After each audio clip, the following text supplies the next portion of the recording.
మంది ఎక్కువైతే మజ్జిగ పలచనవుతుంది అన్నట్టుంది సినిమా రంగం పరిస్థితి. ఇదివరకు హీరోలు తక్కువ, అదే సందర్భంలో వచ్చే సినిమాలు ఎక్కువ అయినా ఆ ఆ హీరోలకు సంబంధించిన లిమిట్తో కాబట్టి అప్పుడు చక్కగా సక్సెస్ఫుల్గా నడిచినాయి, ఎక్కువ హిట్ అయ్యేవి, ఫట్ అయ్యేవి తక్కువ ఉండేది. ఇప్పుడు వచ్చేటప్పటికి సినిమాలు ఎక్కువ వస్తున్నాయి కానీ థియేటర్లలో ఆడట్లేదు, ఏది హిట్ అవుతుందో తెలియట్లేదు, ఏది ఫట్ అవుతుందో తెలియట్లేదు. అగ్రనటుల్ని పెట్టాం కదా అనుకుంటే వందల కోట్ల రూపాయలు మునిగిపోతున్నారు.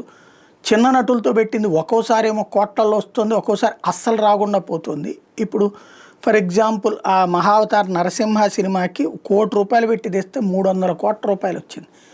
అదే ఇక్కడ 500 కోట్లు పెట్టి తీసి 400 కోట్లు పెట్టి తీసి ప్రజల నుంచి ఇష్టం వచ్చిన రేట్లు పెట్టి అమ్ముకోండి రాయన అని చెప్పేసి అవకాశాలు ఇచ్చిన చోట్ల 50 కోట్లు 100 కోట్లు లాస్ అయినటువంటి సినిమాలు నడుస్తున్నాయి.